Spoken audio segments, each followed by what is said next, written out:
کی نماز ادا کرے پابندی کے ساتھ اور رمضان کا روزہ رکھا اور اپنے شوہر کی اور اپنے عزت اور عصمت کی اس نے حفاظت کی، اپنی عزت اور عصمت کی حفاظت کی اور شوہر کی فرما برداری کی، اطاعت کی، اس کی بات کو مانا، تو جنت کے تمام دروازوں میں سے جس دروازے سے چاہے وہ عورت جنت میں جا سکتی۔ ہمیں اور آپ کو اس بات کا جائزہ لینا ہے کہ ہماری عورتیں اور ہماری بیویاں یہ چاروں کام انجام دے رہی ہے کہ نہیں دے رہی۔ یہ چار ہی کام ہے، نماز پڑھنا، رمضان کے روزے رکھنا، اپنی عزت کی حفاظت کرنا اور اپنے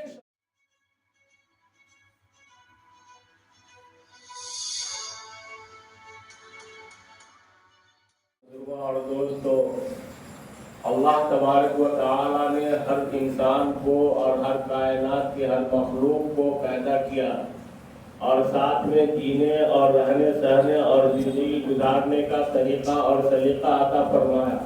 تمام انسانوں میں اشرف المخلوقات، ان تمام مخلوقات میں اشرف المخلوقات انسانوں کو بنایا اور انسانوں کو فوقیت اور اہمیت، اشرفیت، عظمت اور افضلیت اس لیے عطا فرمائی کہ اس کو اپنی عبادت کے لیے چن لیا۔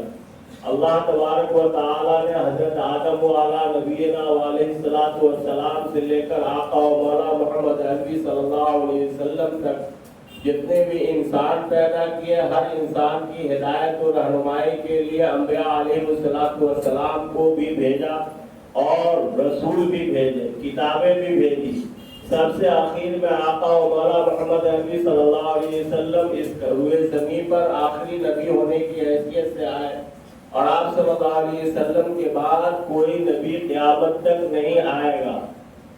اس کے اوپر ہر کلمہ لا الہ الا اللہ محمد رسول اللہ پڑھنے والے کا ایمان اور عقیدہ ہے اور یہ ایمان کی روح ہے، اس کے بغیر ایمان مکمل نہیں ہو سکتا۔ حضور اکرم صلی اللہ علیہ وسلم پر جو کتاب اللہ تبارک و تعالیٰ نے قرآن مقدس کی شکل میں عطا فرمائی، وہ کتاب مقدس بھی آخری کتاب ہے اور اس کے اندر جو قوانین ہیں، جو ضابطے ہیں، جو احکامات ہیں، جو بیانات ہیں، جو ارشادات ہیں، وہ سارے کے سارے ازلی ہیں۔ اللہ تبارک و تعالیٰ نے اس کتاب کو مقدس کے ساتھ ساتھ مفصل بھی بنایا، اس اعتبار سے کہ اللہ رب العزت نے قرآن کے اندر جو قوانین انسانوں کو زندگی گزارنے کے لیے بتائے ہیں، اس کا مقابلہ دنیا کا کوئی بھی انسان یا کوئی بھی قانون ساز یا کوئی بھی قانون بنانے والا نہیں کر سکتا۔ اللہ تبارک و تعالیٰ نے ہر قانون کے پیچھے بڑی بڑی حکمتیں رکھی ہیں، بڑے بڑے راز چھپائے رکھے ہیں، جس کا جاننا انسانوں کے لیے اس اعتبار سے آسان ہے کہ اللہ رب العزت نے قرآن کو آسان بنا کر کے بنایا، بھیجا، نازل کیا، اور اسی آسانی کی وجہ سے کوئی بھی شخص اس کو پڑھ کر کے، سن کر کے اس کو معلوم کر سکتا ہے کہ ہماری زندگی کے اندر فلاں الجھن ہے، فلاں مصیبت ہے، فلاں پریشانی ہے، اس کا حل کیا ہے، اور اس حل کو تلاش کر کے اللہ کی مرضی کو حاصل کر سکتا ہے۔ اور اس اعتبار سے کہ اللہ تبارک و تعالیٰ نے اس کے اندر ایسی ایسی حکمتیں رکھی ہے جن حکمتوں تک پہنچنا عام انسانوں کا کام نہیں، اللہ تبارک و تعالیٰ ہی اس کی تمام حکمتوں سے واقف ہے۔ ہاں، کچھ ایسی باتیں ہیں، کچھ ایسی راز ہیں، کچھ ایسی حکمتیں ہیں جو بندے بھی جانتے ہیں، اور وہ بندے حضور اکرم صلی اللہ علیہ وسلم کے بتانے کی وجہ سے کہ حضور اکرم صلی اللہ علیہ وسلم نے ان حکمتوں سے صحابہ کرام رضوان اللہ تعالی علیہ اجمعین کو آگاہ کیا، پھر صحابہ نے تابعین کو آگاہ کیا، پھر تابعین نے اپنے بعد والے کو، پھر نسلاً بعد نسل ہم اور آپ تک وہ تمام حکمتیں اور راز کی باتیں پہنچی۔ بہرحال یہ گرمائی تعطیل کا موسم چل رہا ہے، یعنی گرمیوں کی چھٹی گزر رہی ہے، اس کے اندر انسان اکثر و بیشتر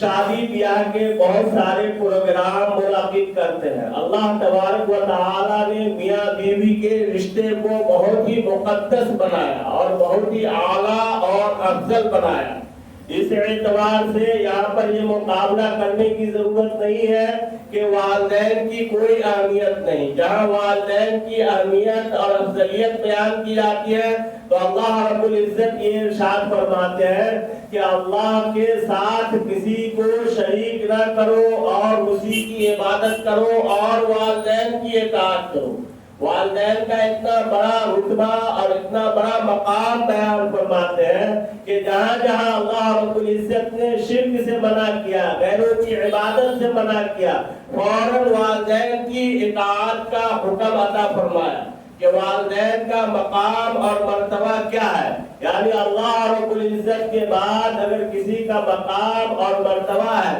پیدائش اور تخلیق کے اعتبار سے تو وہ والدین کا ہے. اور اس کی عزت اور اس کی عظمت جب اللہ تبارک و تعالی بیان فرماتے ہیں تو یہ بیان فرماتے ہیں لا تقل لهما اف ولا تنهرهما وقل لهما قولا کریما، کہ ان کو اوف تک نہ کہو. اوف یہ کیا ہے؟ انسان جب بالکل شریعت کے دائرے میں والدین سے بات کرتا رہتا ہے تو کوئی بات والدین کی ناگوار گزرتی ہے تو آہستہ سے بالکل بولتا ہے اوف، یعنی یہ کہ ابا آپ یہ غلط بول رہے ہیں، ایسا مت بولیے، اس کے علاوہ یہ اچھا راستہ ہے، وہ بتانا یہ چاہ رہا ہے. اللہ رب العزت نے یہ اف تک کہنا بھی منع کیا. لا تقل لهما اف، اف تک مت کہو، ولا تنهرهما، چھڑکنا اور ان کے سامنے زور سے بات کرنا اور ان کو ڈانٹنا، ان کی نافرمانی کرنا،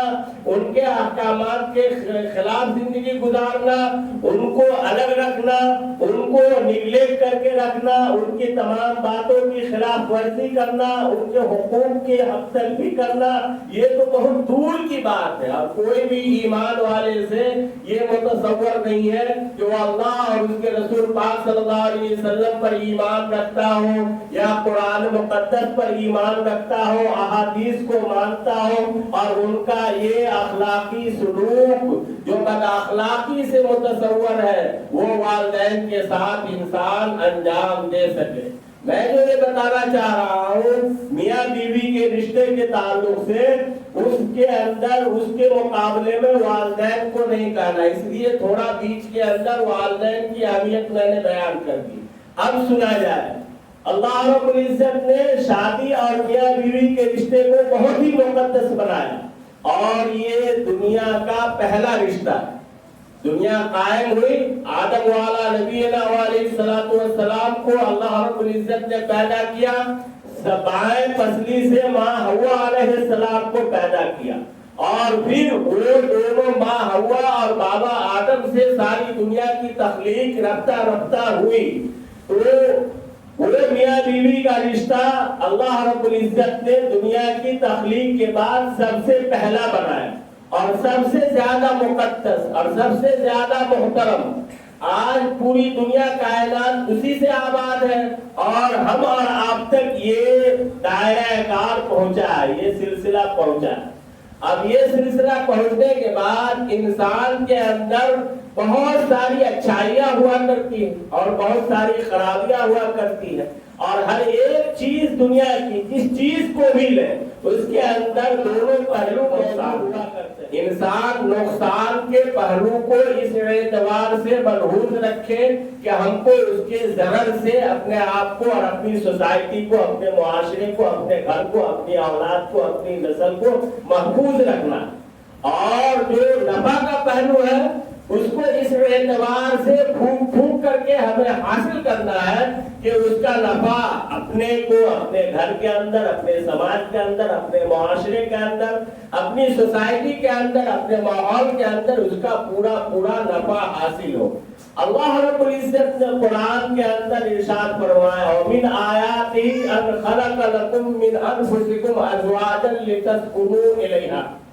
کہ اس کی تمام تر نشانیوں میں سے ایک بہت بڑی نشانی یہ بھی ہے کہ اللہ رب العزت نے تمہیں میں سے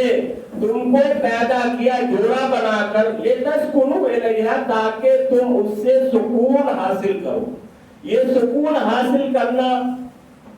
وَجَعَلَ بَيْنَكُمْ مَوَدَّةً وَرَحْمَةً، اور تمہارے آپسی زندگی کو اللہ تبارک و تعالیٰ نے محبت و الفت کا اور آپسی رحمت کا ذریعہ بنایا۔ یہ سلسلہ جاری ہے، اور ہر ایک انسان جانتا ہے کہ میاں بیوی کے جو جذبات ہوتے ہیں، جو رشتے ہوتے ہیں، وہ خالصتاً احساسات اور جذبات سے مرکب ہوتے ہیں۔ اس کے اندر کوئی دوسری تیسری چیز نہیں ہوتی۔ یہ احساسات اور جذبات کیا ہے؟ ایک دونوں کو ایک دوسرے کا ہم پلہ سمجھنا اور ایک زندگی سمجھنا، یعنی بیوی بھی شوہر کو اپنی چیز تصور کرے اور شوہر بھی بیوی کو اپنی چیز تصور کرے، اور اس چیز کو تصور کر کے وہ دو انجان آدمی یکجا اکٹھا ہوتے ہیں، تب جا کر کے سکون اللہ تبارک و تعالیٰ کی طرف سے وعدہ ہے لِتَسْكُنُوا إِلَيْهَا، تاکہ تم سکون حاصل کرو۔ آج کل ہمارے معاشرے کے اندر ہر گھر، ہر معاشرہ، ہر قبیلہ، ہر خاندان یہ سکون سے محروم ہے۔ محروم ہونے کی وجہ یہ ہے کہ دونوں نے ایک دوسرے کے احساسات کا لحاظ نہیں کیا، اور دونوں نے ایک دوسرے سے تلخی کا اظہار کیا۔ اس سکون کو حاصل کرنے کے لیے جو گھر اینٹ کے یا پتھر کے یا جھوپڑے کے بنے رہتے ہیں، انسان کا یہ کمال ہے کہ جب شوہر بیوی باہر سے آئے اور بیوی گھر کو جنت بنا کر کے رکھے، تو آ کر کے شوہر سکون حاصل کرے اور اس کا دل بیوی بچوں کو دے جائے، اس لیے کہ آتے ہی شوہر بیلا لے کر یا لکڑی لے کر یا جھاڑو لے کر کھڑی رہے کہ آج آئے تو اس کی مرمت کروں گی، اس نے ایسا کیوں کہا، ایسا کیوں کیا۔ اور یہی معاشرہ جب بات آگے بڑھ جاتی ہے تو ایک دوسرے کے رشتے کو چھوڑنے پر، ایک دوسرے سے قطع تعلق کرنے پر، ایک دوسرے سے دور رہنے کے فیصلے پر وہ دونوں آپس میں مجبور ہوا کرتے ہیں، اور پھر وہ سکون جو اس نے حاصل نہیں کیا، اس سکون کو بڑے بڑے ہوٹلوں میں یا بڑے بڑے تفریح گاہوں میں یا بڑے بڑے ٹہلنے پھرنے گھومنے کی جگہوں میں وہ حاصل کرنا چاہتے ہیں، وہ قیامت تک حاصل نہیں ہو سکتا۔ کیوں؟ اس لیے کہ اللہ تبارک و تعالیٰ کے حکم کے یہ خلاف ہے۔ اللہ رب العزت نے گھر کو اور گھر کی مالکن کو سکون کا ذریعہ بنایا۔ جب وہ اللہ کے اس حکم سے سکون اس کو نہیں مل سکتا تو اسے سکون کہیں بھی نہیں مل سکتا۔ اس لیے ضرورت اس بات کی ہوا کرتی ہے کہ ہم جو ہمارا قبیلہ ہے، میاں بیوی بچوں کا جو جھنڈ ہے، اس کے اندر ہم سکون کس طریقے سے حاصل کریں اور سکون کس طریقے سے زندگی گزارے، اس کے لیے کیا راستے ہیں، کیا ذرائع ہیں، اس کو حاصل کرنا۔ اللہ رب العزت نے ہن لباس لکم وانتم لباس لہن، یہ قرآن مقدس کے اندر ارشاد فرمایا کہ وہ ساری عورتیں مردوں کے لیے لباس ہے، اور مرد تم سب کے وانتم لباس لہن، اور تم سارے کے سارے ان عورتوں کے لیے لباس ہو۔ یہ ارشاد فرمایا۔ لباس کا مطلب کیا ہے؟ انسانی فطرت میں عداوت، جھگڑا، طعنہ، تشنا، لڑائی، ایک دوسرے سے کھٹ پٹ، ایک دوسرے سے اختلاف ہونا، ایک دوسرے کی مرضی کے خلاف زندگی گزارنا، یہ فطری چیز ہے۔ لیکن اس فطرت کے حقوق کے بعد جب یہ ساری چیزیں آ جائے میاں بیوی کے درمیان تو اس کا حل کا طریقہ کیا ہے؟ اللہ رب العزت نے اس آیت کے اندر ارشاد فرمایا کہ جس طریقے سے لباس انسان کے صدر کو اور انسان کے جسم کو، انسان کے بدن کو چھپانے کا کام کیا کرتا ہے، اسی طریقے سے زوجین یعنی میاں بیوی ایک دوسرے کے عیوب کو، ایک دوسرے کے جھگڑے کو، ایک دوسرے کے تانے کو، ایک دوسرے کے اختلافات کو چھپانے کا کام وہ کرے۔ عورت مرد کے تمام باتوں کو چھپائے، لباس لکم، اور مرد عورتوں کے تمام اختلافات کو چھپانے کی کوشش کرے، وانتم لباس لہن۔ لباس کے اندر کہیں سے کچرا یا کوئی کیچڑ یا کوئی گندگی لگ جائے تو اس کو صاف کرنے کا وہ طریقہ نہیں ہوا کرتا کہ انسان کینچی اٹھائے یا چاقو لے یا کوئی کاٹنے کی چیز لے اور جتنی دور گندگی لگی ہے اس کو کاٹ کر کے پھینک دے۔ ایسا کوئی کرتا؟ پانی سے دھلنے کی کوشش کرتا ہے کہ لباس کے اندر کوئی گندگی لگ گئی تو اس کو پانی سے کس طریقے سے دھلنا ہے۔ لباس انسانی جسم پر ہے تو ہمارے جسم کے اوپر پیشاب کا چھینٹا پڑ گیا یا سنداز کا کوئی زبرہ لگ گیا یا راستے میں چلتے پھرتے کیچڑ لگ گیا، ہم پانی تلاش کرتے ہیں، اس کے ذریعے سے بہت پیار سے اپنے کپڑے کو دھلتے ہیں اور دھل کر کے پھر اس کو دوبارہ استعمال کرنے کے قابل بناتے ہیں۔ اللہ تبارک و تعالیٰ نے کتنی پرمغز اور پرحکمت بات بتائی کہ تم سارے کے سارے شوہر اپنی عورتوں کے لیے لباس ہو اور ساری کی ساری عورتیں مردوں کے لیے لباس ہے۔ یہی لباس وہی چیز ہے جو ان کی تمام غصہ کی باتوں کو اور تمام اختلافات کی باتوں کو یہ چھپائے اور یہ برداشت کر کے چلے اور اس کی ساری باتوں کو، سارے اختلافات کو، سارے جھگڑوں کو وہ برداشت کر کے چلے اور اس طریقے سے دونوں اپنی ازدواجی زندگی کو جنت نشان بنا کر کے رہے۔ یہی آخر میں اللہ تبارک و تعالیٰ نے جب 99% انسان کوشش کر لیا، اس کے باوجود میاں بیوی کا رشتہ ایک ساتھ چلنے کے لائق نہیں ہے اور اوور ہو گیا ہے، تب جا کر کے طلاق اور خلا کا معاملہ آتا ہے کہ یا تو شوہر احسان کرتے ہوئے اس کو طلاق دے کر کے چھوڑ دے اور ایک طلاق دینے کے بعد بھی اگر وہ نہ سنبھلے تو پھر مہینہ 1.5 مہینے کے بعد 2 مہینے کے بعد پھر دوسری طلاق دے، پھر اگر اس میں بھی نہیں سدھرے اور کوئی گنجائش نہیں ہے اور 101% پہنچ گیا کہ اب سدھار کا کوئی معاملہ نہیں، تب جا کر کے مہینہ 2 مہینہ 3 مہینہ کے بعد تیسری طلاق دے۔ انسان غصے میں آتا ہے تو کچھ نہیں کرتا، غصے میں آتا ہے تو 3 طلاق ایک ہی مرتبہ دے دیا اور پھر وہ پچھتاوے کی گھڑی اپنے اوپر سوار کر کے ادھر ادھر لوگوں سے مسئلے پوچھتا ہے اور اس کے حل کا راستہ تلاش کرتا۔ یہ شریعت کا طریقہ جو میں نے بتایا۔ دوسرا طریقہ یہ ہے کہ انسان دارالقضا میں جا کر کے اپنے تمام مسائل کو رکھے اور اس کو حل کرنے کی کوشش کرے۔ قاضی دونوں کی باتوں کو سنے گا، سننے کے بعد دونوں سے ایک ساتھ رہنے کے راستے کو بتائے گا اور سارے جھگڑے کو ختم کرنے کا وہ راستہ پیدا کرے گا۔ اس کے باوجود اگر وہ دونوں ایک راستہ پر ایک ساتھ رہنے کے لیے تیار نہ ہو تو پھر وہ اپنے پاور کا استعمال کرتے ہوئے دونوں کی رضامندی سے دونوں کو ایک دوسرے سے الگ کر دے گا۔ لیکن 99% اللہ تبارک و تعالیٰ نے جو حکم دیا ہے کہ تم اس کے لیے لباس ہو، وہ تمہارے لیے لباس ہے، اور ایسا معاشرے میں ہے بھی کہ ہر ایک رشتہ ایک دوسرے کے برداشت کرنے کا اور تحمل سے کام لینے کا نام ہے اور اسی کے ذریعے سے زندگی کی گاڑی چلتی ہے۔ اللہ تبارک و تعالیٰ نے مردوں کے اوپر بھی ذمہ داری عطا فرمائی، کہا کہ خیرکم خیر لأہلہ، تمہیں کا سب سے بہتر شخص وہ ہے جو اپنے اہل و عیال کے لیے بہتر ہو۔ تو ہمیں اس بات کی کوشش کرنا ہے کہ اپنے بیوی بچوں کے لیے ہم کیسے بہتر بن سکے، یعنی اس کے اخراجات، اس کی ضروریات، اس کے خوشی کے سامان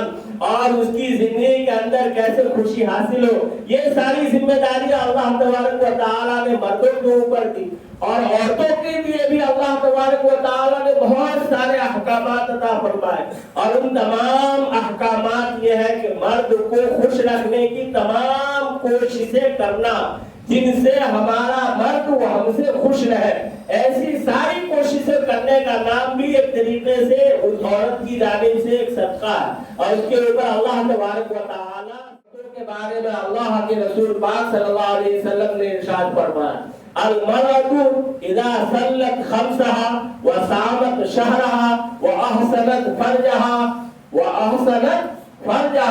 واطاعت بالها من ای ابواب الجنہ فلتدخل الجنہ، کہ جب عورت 5 وقت کی نماز ادا کرے پابندی کے ساتھ اور رمضان کا روزہ رکھا اور اپنے شوہر کی اور اپنے عزت اور عصمت کی اس نے حفاظت کی، اپنی عزت اور عصمت کی حفاظت کی اور شوہر کی فرما برداری کی، اطاعت کی، اس کی بات کو مانا، تو جنت کے تمام دروازوں میں سے جس دروازے سے چاہے وہ عورت جنت میں جا سکتی. ہمیں اور آپ کو اس بات کا جائزہ لینا ہے کہ ہماری عورتیں اور ہماری بیویاں یہ چاروں کام انجام دے رہی ہے کہ نہیں دے رہی. یہ 4 ہی کام ہے: نماز پڑھنا، رمضان کے روزے رکھنا، اپنی عزت کی حفاظت کرنا اور اپنے شوہر کی اطاعت کرنا. اللہ کے رسول پاک صلی اللہ علیہ وسلم نے ارشاد فرمایا: فَلْتَدْخُلْ، چاہے داخل ہو جائے وہ، مِنْ أَيِّ أَبْوَابِ الْجَنَّةِ، یہ جنت کے جس دروازے سے چاہے وہ داخل ہو جائے جنت کے اندر. یہ چاروں کام کے اندر رمضان کا روزہ رکھنا اس کے لیے تو آسان ہے، اور اپنی عزت کی حفاظت کرنا یہ تو آسان ہے، لیکن نماز پڑھنا اور اپنے شوہر کی اطاعت کرنا یہ دونوں 40 اور 60 کے معاملے میں آ جاتا ہے کہ 40% عورتیں اس بات پر عمل کرتی ہوں گی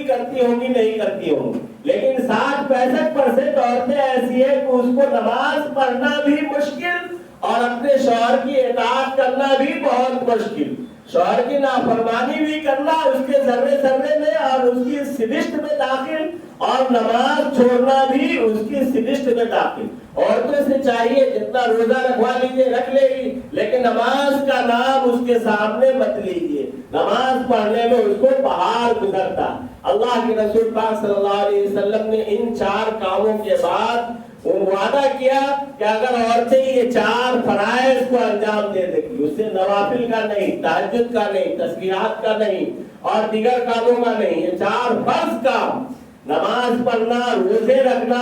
اور عزت کی حفاظت کرنا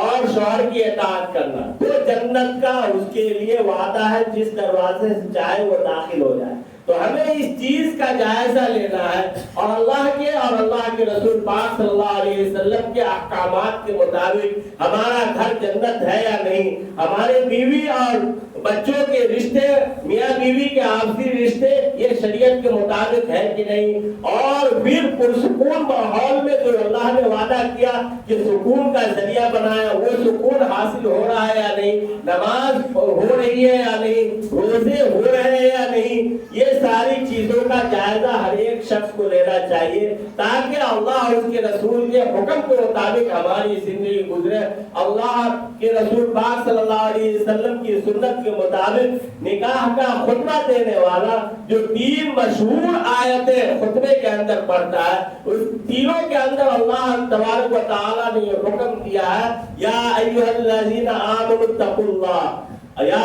ایھا الناس اتقوا، یا ایھا الذین آمنوا اتقوا اللہ وقولوا قولا سدیدا. یہ تینوں آیتوں کے اندر تقوی کا حکم دیا. جب انسان کے اندر تقوی یعنی اللہ کا ڈر اور مرنے کے بعد اللہ کے سامنے ہمیں حاضر ہو کر حساب دینا ہے، یہ دونوں باتیں جب ہمارے دماغ میں بیٹھ جائیں گی تو ساری چیزیں ہمارے لیے آسان ہو جائے گی. اخیر میں اس آیت کا میں ترجمہ کرتا ہوں اور اس کے بعد اپنی باتوں کو ختم کرتا ہوں. اللہ تبارک و تعالی ارشاد فرماتا ہے: یا ایھا الذین آمنوا اتقوا اللہ، اے ایمان والو اللہ تبارک و تعالی سے ڈرو، وقولوا قولا سدیدا، اور جب بھی بات کرو تو درست بات کرو، سچی بات کرو، سیدھی سادھی بات کرو. قولوا له قولا سدیدا، اس سے فائدہ یہ ہوگا یصلح لکم اعمالکم، اللہ تمہارے اعمال کو درست کر دے گا. یہ ایسا ہم کریں گے، اللہ سے ڈریں گے، سچی بات کریں گے تو اللہ تبارک و تعالی ہمارے اعمال کو درست کر دیں گے. وَيَغْفِرْ لَكُمْ ذُنُوبَكُمْ، اور ہمارے گناہوں کو بخش دیں گے. وَمَن يُطِعِ اللَّهَ وَرَسُولَهُ فَقَدْ فَازَ فَوْزًا عَظِيمًا، اور جس نے اللہ اور اس کے رسول کی اطاعت کیا وہ بہت بڑا کامیاب شخص ہے. اللہ رب العزت اس بڑی کامیابی کو حاصل کرنے کی ہمیں توفیق میسر فرمائے. وآخر دعوانا الحمد للہ رب العالمین.